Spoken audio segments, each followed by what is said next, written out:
Fala galera, beleza? O professor Cadu aqui mais uma vez. Nós vamos dar continuidade no nosso estudo de números complexos. Dessa vez, o conteúdo é a representação geométrica dos números complexos, beleza?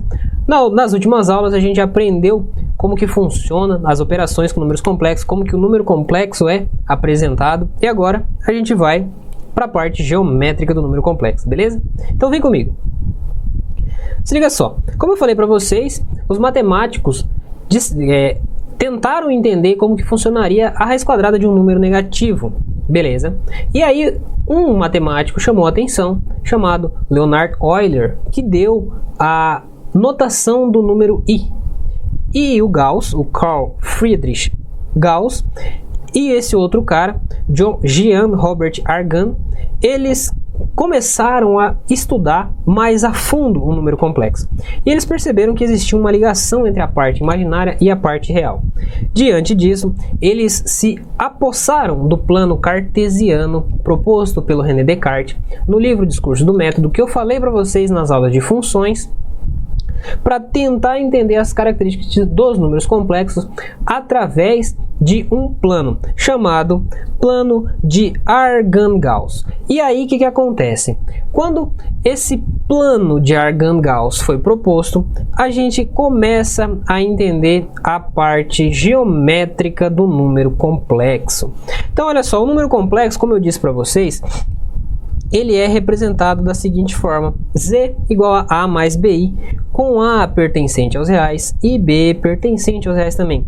E a parte BI é a parte chamada parte imaginária, beleza? E aí a gente consegue representar ele também da forma do par ordenado, que é o Z igual a AB dentro de um parênteses ali, igual a um par ordenado nas funções, no estudo de equações de reta, que a gente já viu isso aí, beleza? Então olha só, a partir disso, essa notação aqui, ela começa a fazer um pouco mais de sentido para o Gauss e para o Argand, entendeu? Então a partir disso, eles começam a aprofundar os seus estudos e tentam entender essa simetria, essa analogia, essa junção que os dois, a parte real e a parte imaginária, têm ali. Então olha só, cada par ordenado real, ou seja, do A e B, ele pode ser representado num plano cartesiano lá da matemática, que a gente está trabalhando nos números reais, lá no plano do René Descartes, no plano cartesiano.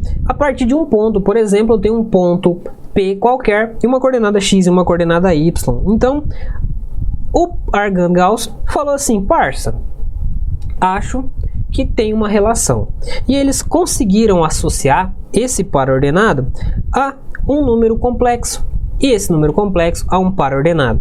E aí surge então a representação do plano cartesiano nos números complexos, que recebe o nome de plano de Argand-Gauss.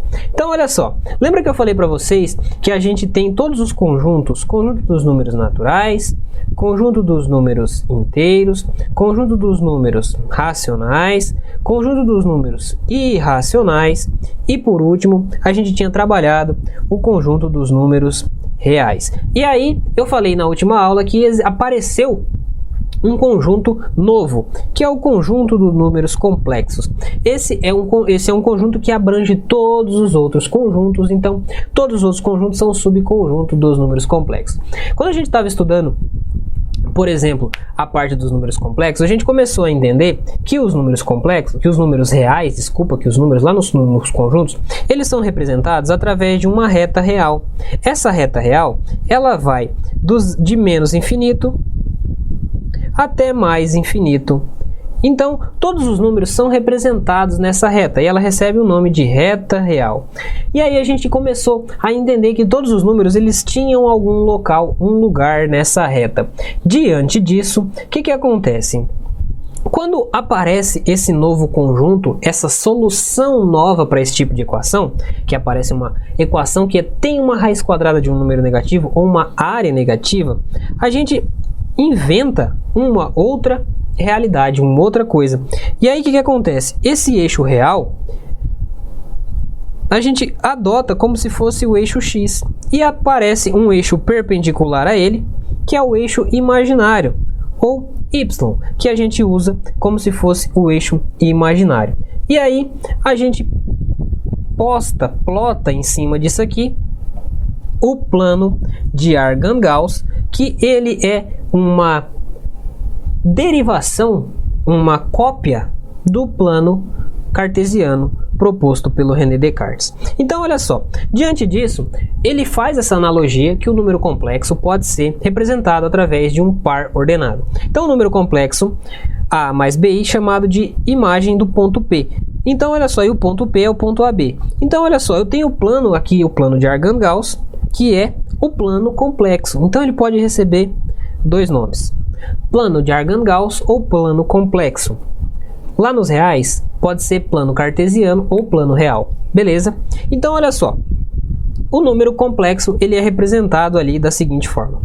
Então, olha só. O plano de Argand-Gauss, o que acontece? No eixo das abscissas, que é o eixo X, a gente chama de eixo real. E o eixo das ordenadas, também conhecido como eixo Y, a gente chama ele de eixo imaginário. Então, o ponto P, que a gente está mexendo aqui nesse ponto P, ele é associado a um número complexo da forma Z igual a A mais BI e é chamado de afixo do número complexo. Guarda isso, tá? Por favor. Então, olha só. Diante disso, a gente tem a seguinte situação. Imagina esse plano aqui. Esse plano é o plano de Argand-Gauss. Vamos entender alguns casos. Vem comigo aqui rapidão. Eu tenho o número Z1, que é o complexo 1, ou seja, ele é 3 menos 5i. Então, o que eu faço? Venho aqui na parte real 3 e na parte imaginária menos 5. E aqui eu tenho o Z1. Z2 é menos 1 mais 4i. Então, menos 1 para menos 1 mais 4i. Aqui temos o Z2. O Z3 é 2 na parte real, 5i. Então, ele está aqui. E o Z4, menos 4, menos 6i, ele está aqui. Então, a gente consegue representar dessa seguinte forma. Bem simples, né? Bem tranquilo. Então, olha só. O número complexo, ele pode ser visto como um vetor. A partir do momento que a gente faz analogia de um número complexo com um vetor, a gente vai entender que ele tem uma certa potência aí. Se ele tem uma certa potência, lembra que existem dois tipos de grandezas na física. Existem grandezas escalares e grandezas vetoriais. As grandezas escalares, bem simples, são... Cara, o professor de física vai até ficar bravo comigo, mas é o seguinte. Grandeza escalar é só um número, tá? Ele vai explicar para você melhor, mas é só um número. É um número e acabou. Por exemplo, 10 segundos. É um tempo, cara. Não importa. Não tá passando 10 segundos para cima ou para baixo. Tá passando 10 segundos. Esse tempo dessa aula não vai passar para cima ou para baixo. Ele vai passar para a direita, para a esquerda. O tempo da aula tá passando. E a grandeza vetorial é aquela que precisa de 3 coisas, que é o módulo, ou seja, o tamanho dela, a direção e o sentido. Então, por exemplo, a força é uma grandeza vetorial. Então, por exemplo, eu estou aplicando uma certa força nesse exato momento no chão aqui. Então, tá aplicando uma força, ela depende para onde está aplicando essa força, de cima para baixo, entendeu? Tô aplicando do mesmo jeito, o chão tá aplicando uma força no meu pé, de baixo para cima. Então tem que ter pelo menos mais alguma coisa aí. Então a grandeza vetorial precisa de um módulo de direção e sentido. E olha só que da hora. Nas últimas aulas a gente partiu de um negócio que não existia, que era a raiz quadrada de um número negativo, para chegar num negócio que ele é um vetor, ele precisa de 3 coisas para existir. Rapaz, isso é doido, hein? Mas vamos lá, vem comigo, ó, presta atenção. Quando eu tenho um número complexo como um vetor, a gente vai fazer da seguinte situação. A gente vai entender a noção de módulo aí. Então, vem comigo. Quando eu pego, por exemplo, o módulo de um número real, por exemplo, tem um número aqui, que aqui é o 0, e vamos supor que aqui é o 4, por exemplo. Então, o módulo dele é a distância dele até a origem. Esse é o módulo do número 4 ali. Então, e o módulo do menos 4, por exemplo, também é 4, porque é a distância. A gente trata o módulo como se fosse uma distância. Então, diante disso, o que está acontecendo aqui? Vamos entender o número complexo como se ele fosse uma distância.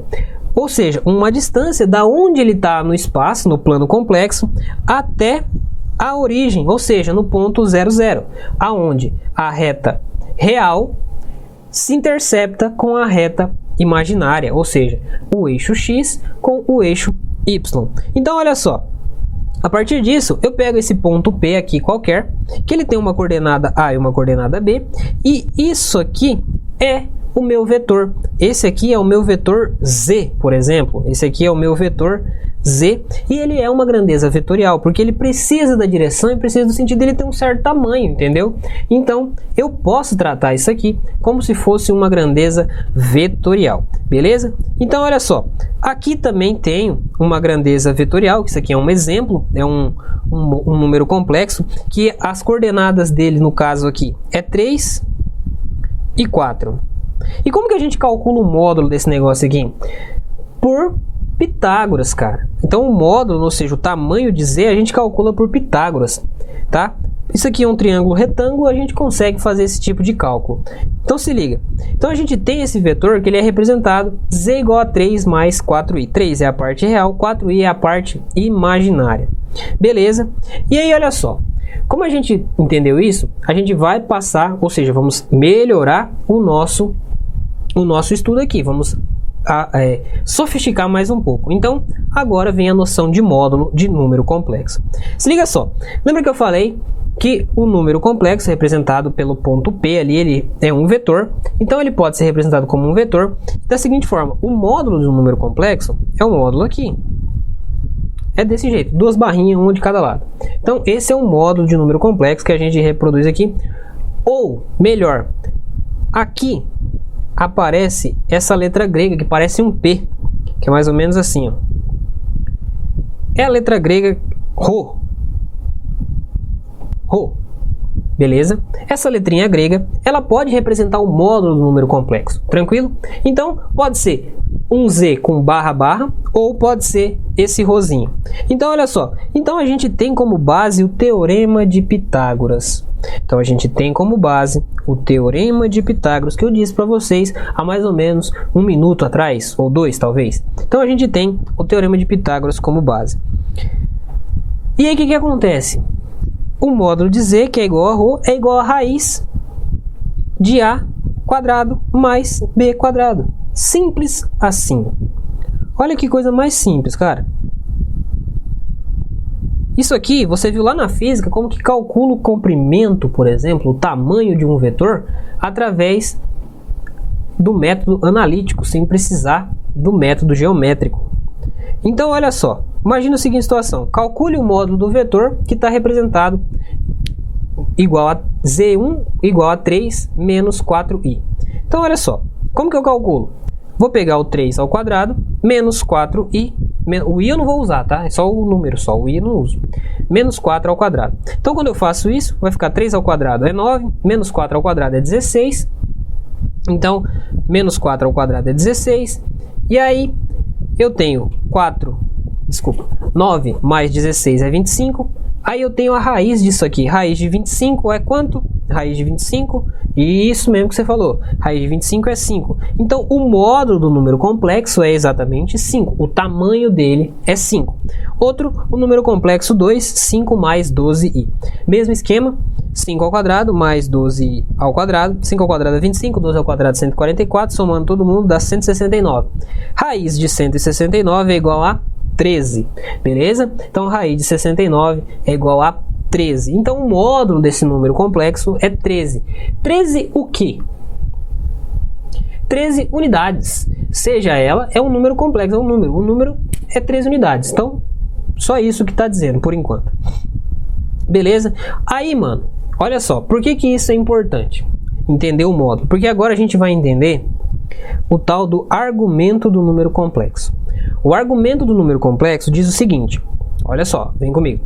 O argumento do número complexo, ele vai dizer para você o ângulo de abertura. Então, olha só, ele é um vetor representado, tá, do número complexo, que ele vai dar entre o ângulo do eixo real. Eu vou mostrar para vocês, mas daqui a pouco, no próximo slide, como que funciona isso aqui.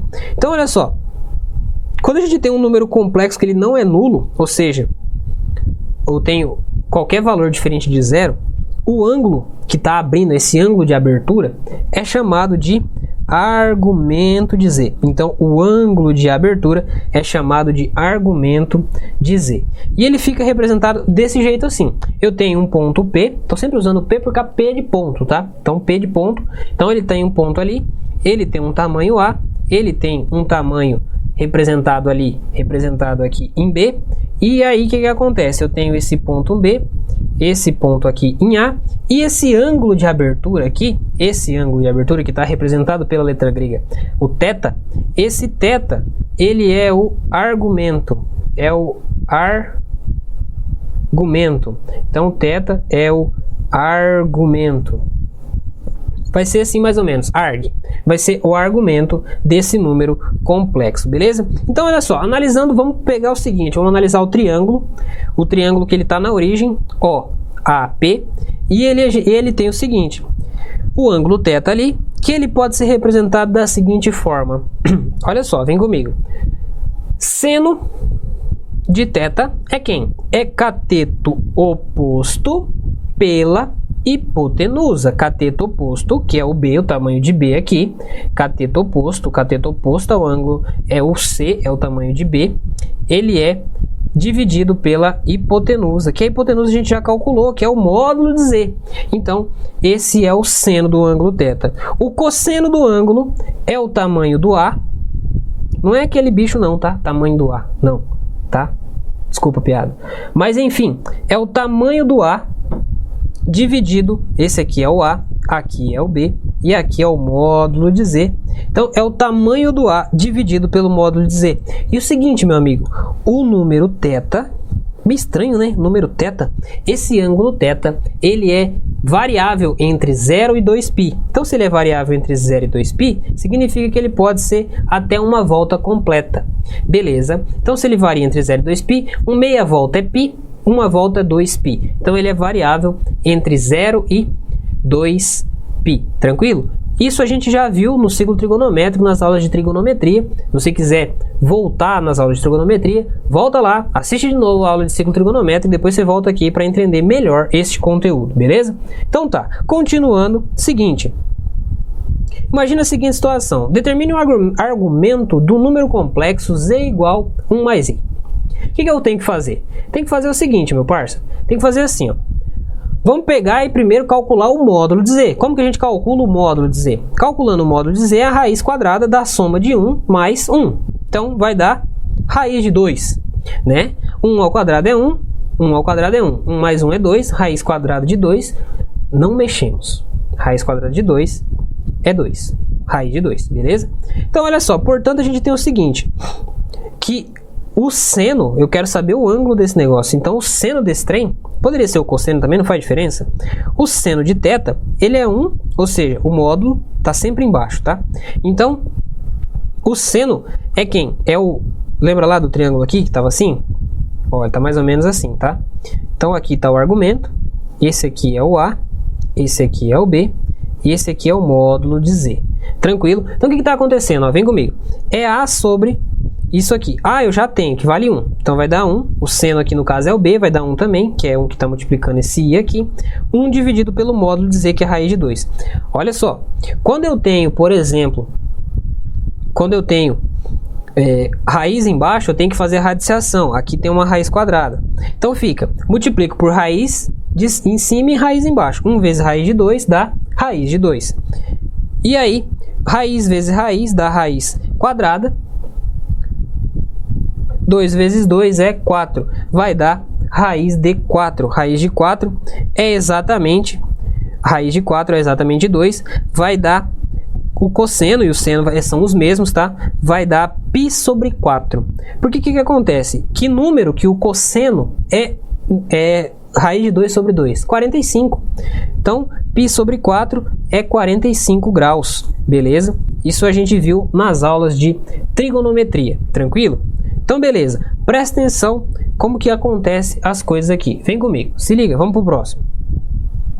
Então, olha só, quando a gente determina o argumento de um número complexo, a gente tem que entender que vai variar o seguinte, ele vai variar de 0 a 2π ou de 0 a 360, depende do que a gente está usando. Normalmente, de um modo geral, os vestibulares, não só da UniOeste, vestibular da UEM, da Federal do Paraná, Enem, eles usam a notação de radiano, tá? É muito difícil aparecer o 360 graus ali. É uma vez ou outra. Não estou dizendo que não vai cair, mas normalmente usa-se a notação de radiano. Tranquilo? Então tá bom. Então olha só, vamos pegar mais um exemplo aqui, ó. Se liga. Se o seno de θ vai dar, por exemplo, menos 0,5, a gente tem que ele vai dar 7π sobre 6 rádio, que é 210, ou isso aqui. O que está acontecendo aqui? Tá dizendo o seguinte, que ele pode variar para cima ou para baixo, tá? Depende de onde a gente está usando, a gente está olhando o que está acontecendo. Beleza? Por exemplo, se eu tenho esse cosseno aqui de 0,866, então o θ vai dar isso aqui, que é 150 ou 210. Não estou dizendo que a gente vai sempre fazer esse tipo de conta, tá? É só um exemplo do que a gente está acontecendo. Então, eu posso dizer isso aqui, beleza? Tranquilo? Então vamos lá, ó. Alguns exemplos resolvidos que eu trouxe para vocês. Represente no plano de Argand-Gauss os números complexos abaixo.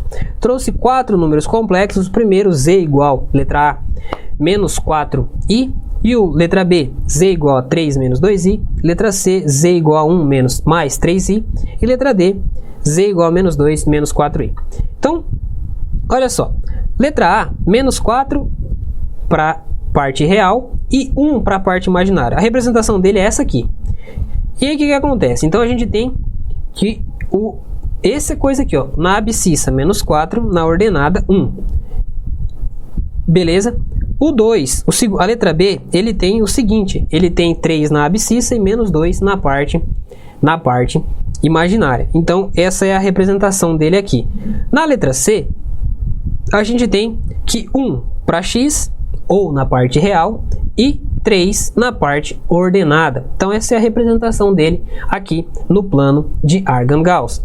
E depois, a gente tem aqui na abscissa menos 2 e na ordenada menos 4, e logo isso aqui, se eu fosse calcular o módulo, era simples, era só traçar uma reta daqui até aqui e usar o teorema de Pitágoras aí para fazer o cálculo do módulo desses vetores aí, que quando a gente representa o número complexo na forma de vetor, a gente calcula o módulo dele, beleza?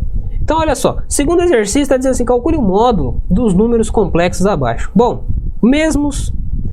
outros números aqui no caso, então olha só. Letra A, z igual a menos 4 mais 3i. Letra B, 6 menos 8i. Letra C, 3i. E letra D, menos 2. Então olha só, como que eu calculo o módulo desse negócio? Eu quero calcular o módulo. Então olha só, calculando o módulo, vamos fazer da letra A, então fica assim, ó. Então a gente já tem que o A, no caso, vale menos 4 e o B vale 3. Então calculando a raiz quadrada da soma deles ao quadrado, menos 4 ao quadrado mais 3 ao quadrado. Então menos 4 ao quadrado dá 16, 3 ao quadrado dá 9. Então a gente já tem esse resultado aqui, 3 ao quadrado dá 9.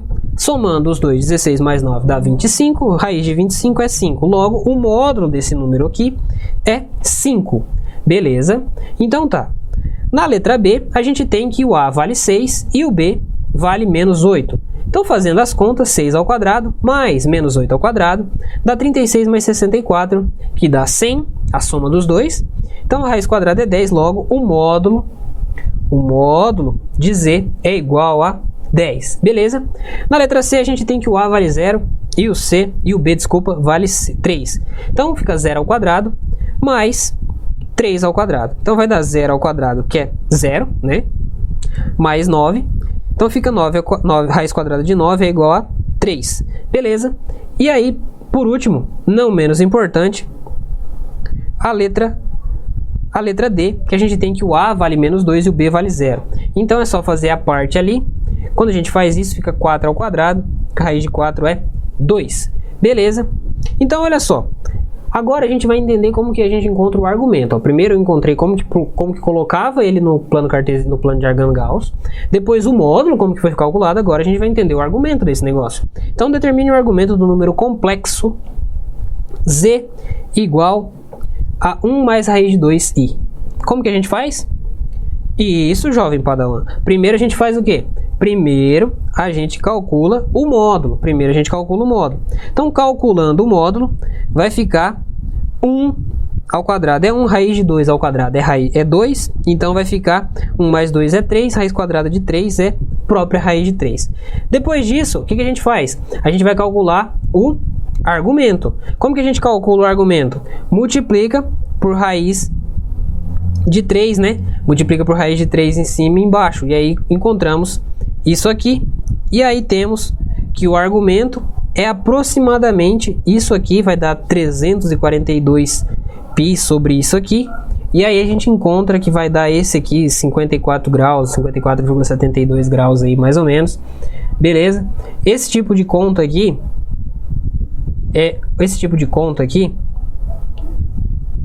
normalmente para-se aqui no vestibular, tá? Normalmente o vestibular não pede pra gente resolver isso aqui. Eu só resolvi aqui para vocês, deixei indicado para vocês como é que funciona, para caso tiver uma dúvida, uma curiosidade para saber aonde que vai parar esse negócio, é parado aqui, beleza? Diante disso, finalizamos nossa aula sobre números complexos, representação geométrica, e nos vemos na próxima aula que vai falar sobre a representação trigonométrica do número complexo, beleza?